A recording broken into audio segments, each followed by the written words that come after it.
Hi there, I'm Vanafay and welcome to Star Wars Knights of the Old Republic Modded, episode 33. Okay, so let's just quickly head off onto the Ebon Hawk. Okay. Finally back. So, actually, we did have a mission.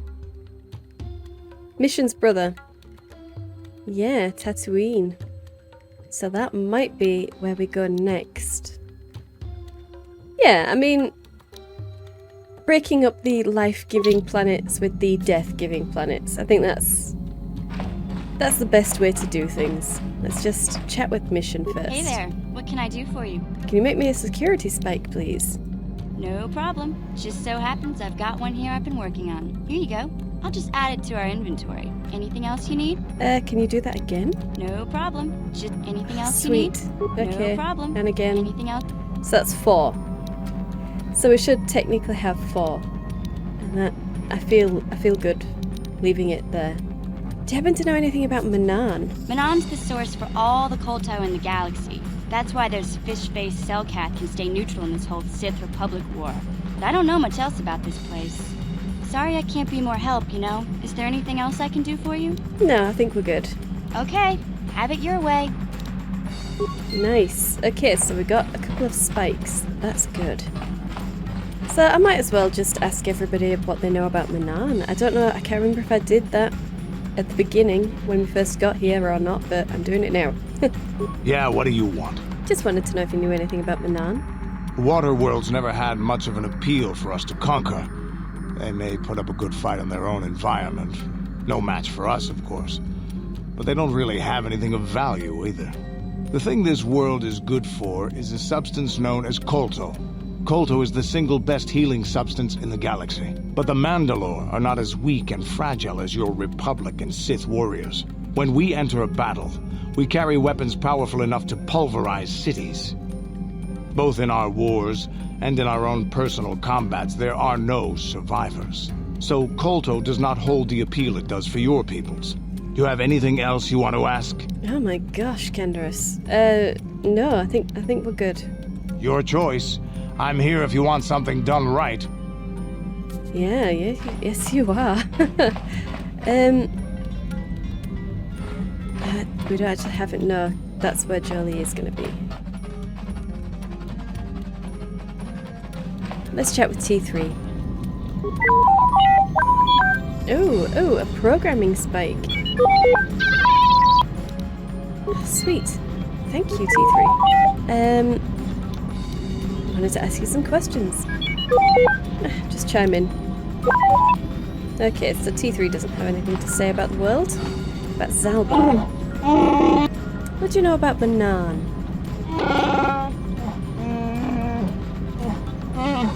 Right, forgot how boring Zalbar is. Okay, never mind. And Juhani. How may I be of assistance to you, Padawan? I was just wondering if we could talk. What is it you would like to speak to me about? What are you thinking about right now? I have been thinking much about our journey, and I am grateful and honored that you have accepted me with you. I am not used to such unbiased acceptance from one who is nearly a stranger to me. We KotOR do not make friends easily, or for long. Even on Tatooine I remained alone. Not ostracized exactly, but separate. So, I mean, how are things different now? Well, even if we do not speak that often, or are apart, I still feel a part of a team, this group you have assembled that accompanies you and Bastila on your quest. It is warming. I feel almost welcome, needed. You seem to be very decisive when it is required of you. It is reassuring to know that I can count on someone like you. Oh, it's nice to know you think so highly of me.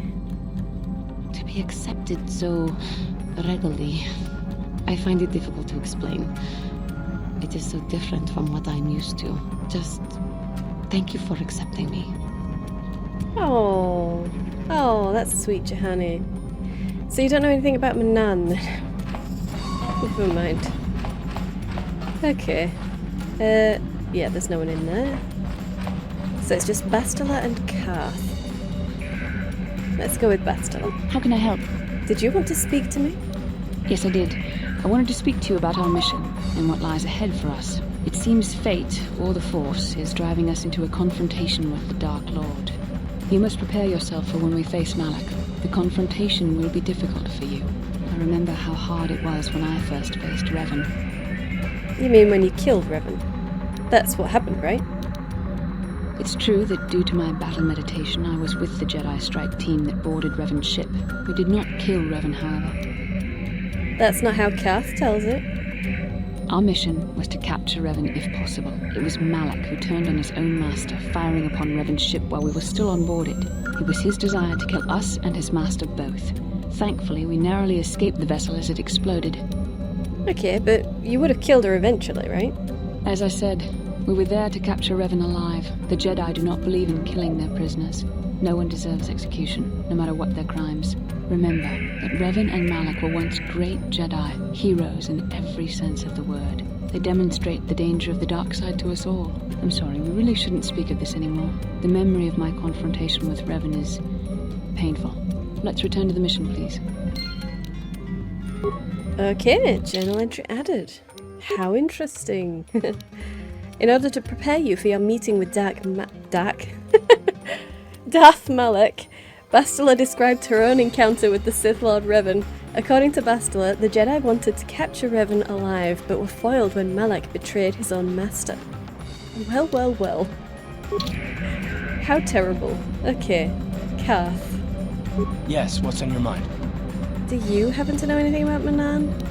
Manan's a neutral world. They're the only source of KotOR, the healing fluid, and they use that to remain free from both the Republic and the Sith.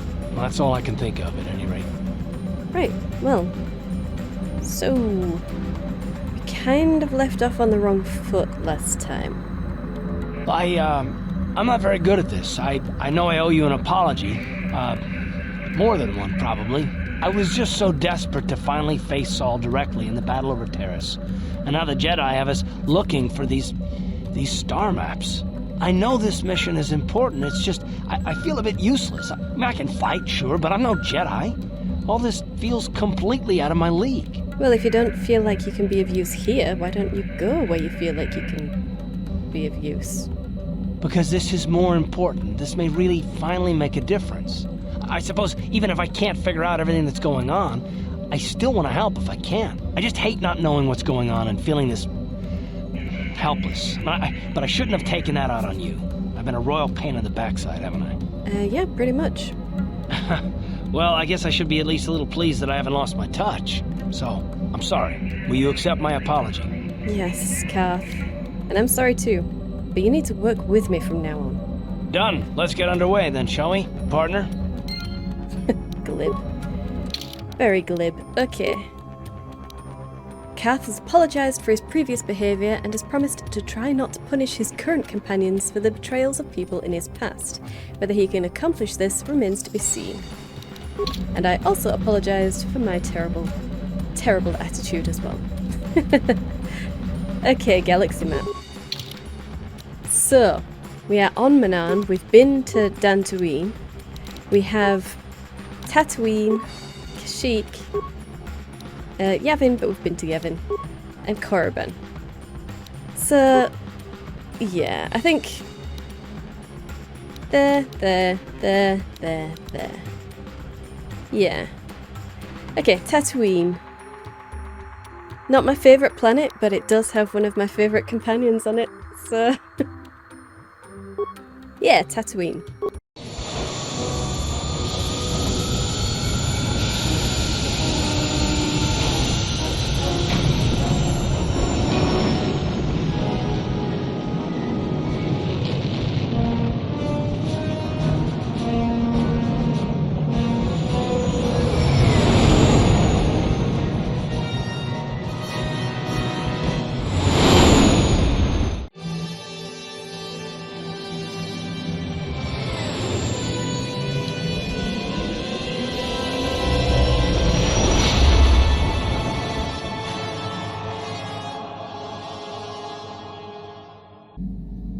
Ooh, another dream.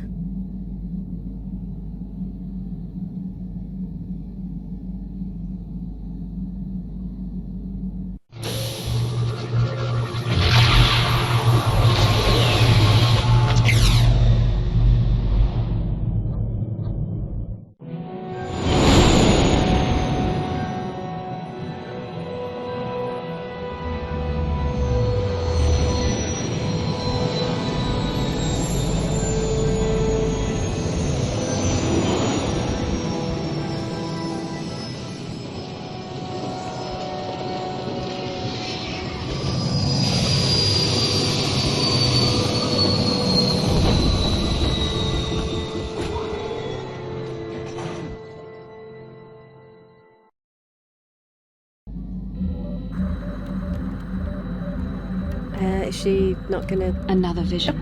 The Force is guiding us, helping us retrace the steps of Malak and his old master, leading us ever closer to the Star Forge. Tatooine is known for little but blowing sand. I find it surprising that there would be a star map somewhere in its desolate wastes. Well, the star maps were placed a long, long time ago. Maybe Tatooine wasn't always a desert. Perhaps, though that would have been tens of thousands of years in the past. Now there's nothing but the howling emptiness of the Dune Sea. The star map would likely have to be within some kind of shelter to protect it against dust and sandstorms. I suspect there are many such caves and caverns hidden in the sands of the Dune Sea. The creatures of this world probably use them as their lairs. No doubt things will become more clear once we discover the star map's location. No doubt. No doubt. Okay. So, we do have a nice view outside. Yeah, alright. So, oh, I could probably ask people right now what they think of this place. Let's go, Cass. Yes, what's on your mind? What do you know about Tatooine? Tatooine's just a desert planet. I hear the mining isn't going so well. I bet the colony gets abandoned before long. Well, that's all I can think of, at any rate. Okay. You got it. Bastila? How can I help? Ugh, no, I don't want to know anything about her. Then I suggest we move on. Can you just tell me about the planet, Bastila? I probably should be speaking to her a little bit more often. I'll take her and... Zalbar. I'll take Zalbar out, why not? So, How Juhani. may I be of assistance to you, Padawan? Ugh, I'm not wondering if we could talk. Of course. If there is anything else, I am here to help. Yeah, never mind. He doesn't care about any planet that's not his home planet. T3 doesn't have anything to say ever. So it's just Mission and Canderous. Yeah, what do you want? What do you know about Tatooine? Tatooine is one big desert with rocks sticking out. I heard that some of my people came here after the war, but I don't know what happened to them. The world of my clan, Ordo, was much like this. Dust basins and rock crags. But my world at least has some green around the equator. This place is just sand all over. There are some vicious people on this world, but the desert is the real enemy. Trips out in the desert, especially the deep desert, should be taken very carefully. You have anything else you want to ask? Actually, yeah. Wondering if you had any war stories. I was one of the best youth warriors in the clan Ordo in my time. No one before me had mastered the power of our basilisk war droids as quickly as I had. Except Mandalore himself, of course. In those days, we were sweeping across the Outer Rim, destroying all who fought us. Young Mandalores would prove themselves in real combat with unknown opponents above 1,000 worlds. Each brought back stories of his achievements. Ooh, what was your story? I remember it well, orbiting high above a placid world, its defenses just stirring. As was tradition, I would go ahead of the first wave to find enemies in the thickest fighting. I remember sitting there in my armor, linked directly with the basilisk thrumming beneath me, my heart racing with fear of the coming battle. Ooh, what happened next? The doors opened in front of me, and the air was sucked out of the drop bay, scattering crystals of frozen vapor across my path. I can't describe what it feels like to look directly down at a world, falling continuously as you circle it, with barely 15 centimeters of armor plate protecting you. When the magnetic locks disengaged on my droid, I plunged out of the drop bay towards the battle that waited below. You dropped from orbit riding a droid? The exhilaration, the euphoria I felt as I streaked into the atmosphere, dodging self-guided projectiles and beam weapons, was unmatched. An 80-kilometer plunge through the atmosphere, dodging and weaving, the outside of my armor glowing like the sun with the heat of re-entry. And with barely 30 meters to spare, I twisted and skimmed the surface, firing at the giant beam generators that were in my path. The explosion from that sent shock waves that leveled the entire complex around it. It was the moment of my life. Sounds amazing. I'll never forget those times. But things are different now. We can't go on fighting the way we did. There are too few of us left now. But I really don't want to talk about this anymore. I trust I've satisfied your curiosity for now. Is there something else you want to know? No, I think that's enough for now. Your choice. I'm here if you want something done right. Damn straight. Okay, journal entry added. Canderous told you about what it's like to drop through the atmosphere in one of the Mandalorian's basilisk war droids. From what he said, they must have been fearsome weapons. He would probably tell you more stories if you talk to him later. Well, I certainly shall. You're not getting away from me, man. Sorry. 'Tis the way of things. Anyway. Pretty sure that one's mine. I hope. Yeah, okay. So, which one? What was the Rubat? That one has +1 attack and damage. Okay. And the Bondar. Okay, a chance to stun on hit. Okay, so what's this then? Blaster bolt deflection increased by +5. And a damage bonus for energy. Okay. Luxem gives me an attack bonus. 2 attack bonuses. And a bonus versus the droid racial group. For some extra energy attack. Okay. And Sigil. Just give me 1 attack bonus. With some extra energy. Okay, so Sigil is a poor man's Luxem then. Certainly seems to be that way anyway.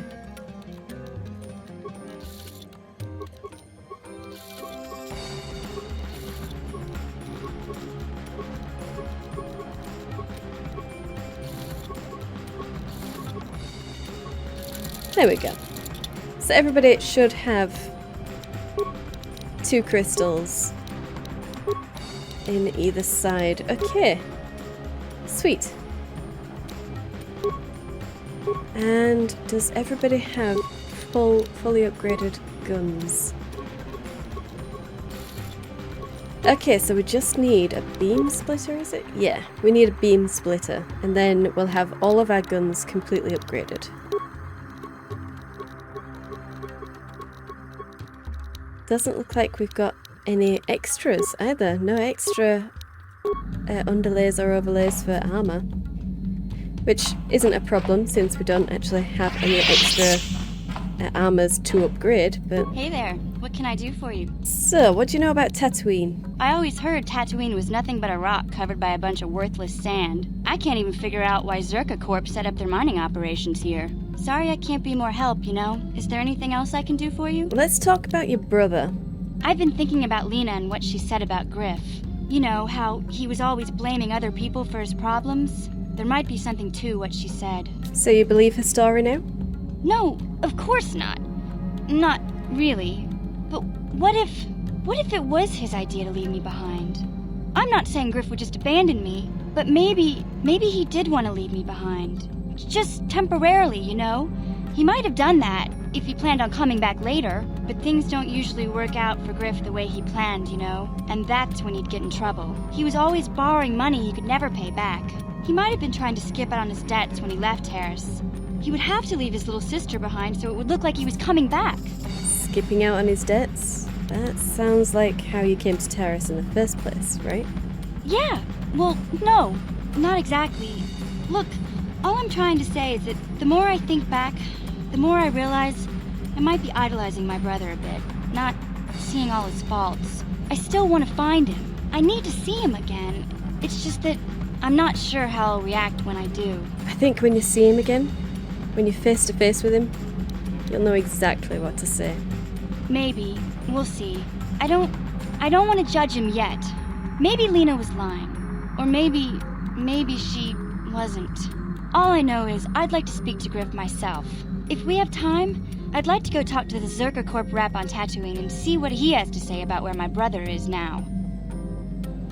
Sounds like a plan, Mission. Okay. So, new plan. We're going to take Mission with us, and... you know what? I kind of want to take Zalbar, just because Mission and Zalbar might have more to say, or Zalbar himself might have something to interject with when we do meet Griff. So, yeah, let's go for that.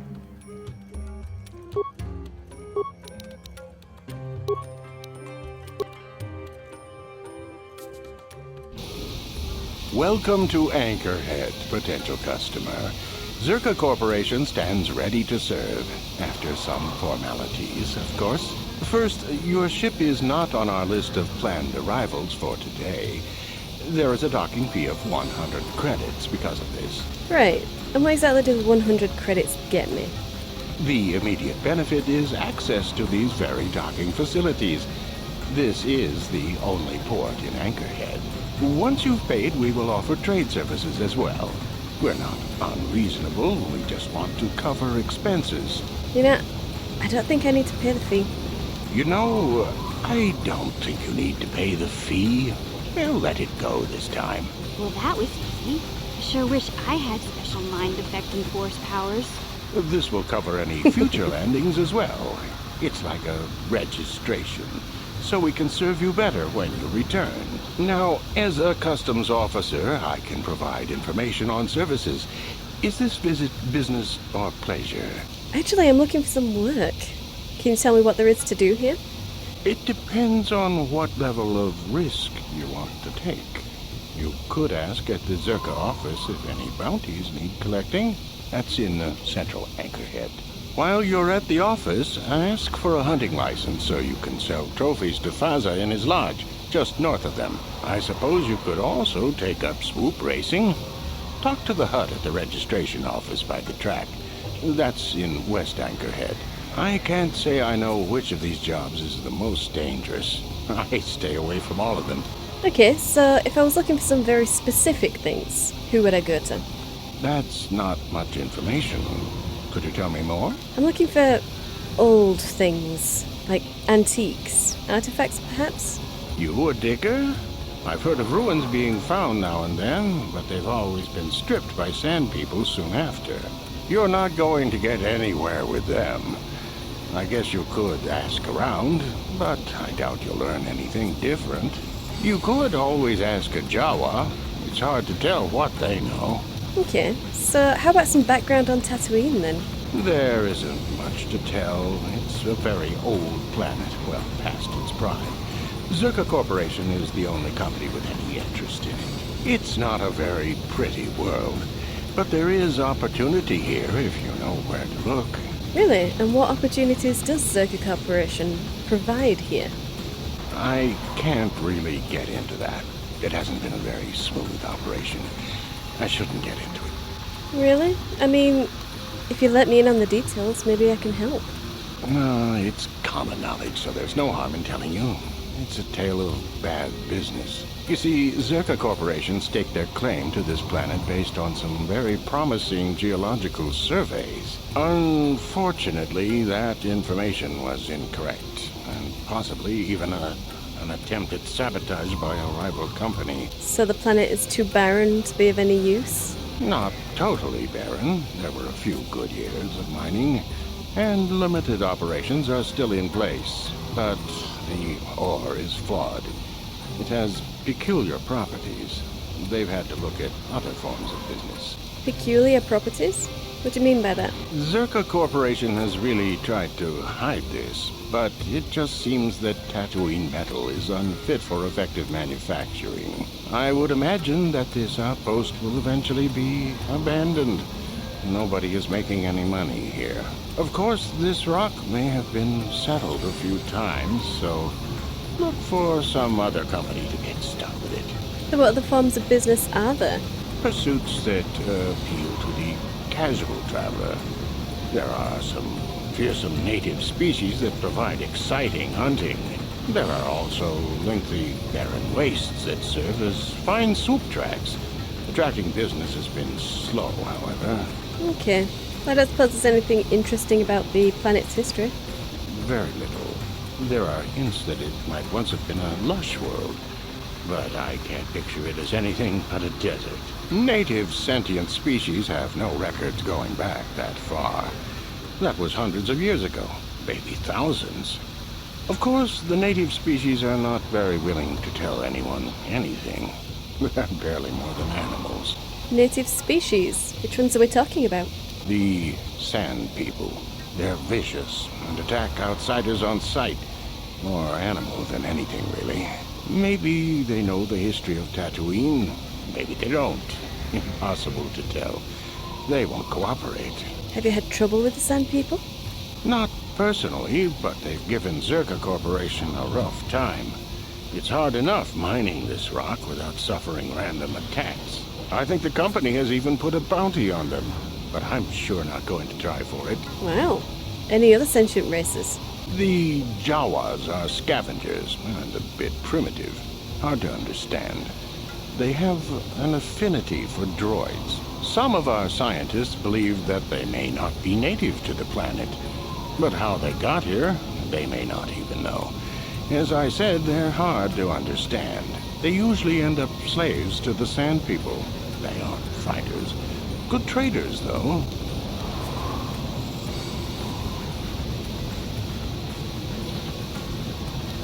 Okay, so I missed out on asking about how long Anchorhead has been here, so let me just skip through that again. There we go. So how old is Anchorhead City then?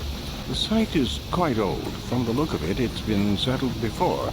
SWKotOR Corporation claimed it only a few decades ago. And what was here before? Some other corporation that went under, probably. Not a lot of records are kept about the backwater places like this. Yeah, that's true. That is true. Okay, so where should a person look for opportunities?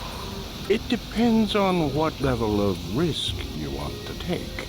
You could ask at the SWKotOR office if any bounties need collecting. That's in central Anchorhead. While you're at the office, ask for... I suppose you... I can't... Well, thanks for the information. Time I left, though. As you wish. If you need anything else, I'll be here. Okay, so we have touched down on Tatooine. And Mission and Zalba have both leveled up. So let's go and get those done now. Mission.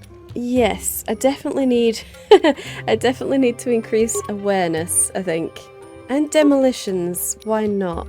One in security and one in treat injury. Oh, she's been granted sneak attack 6. Okay. I think I'm just going to give her toughness.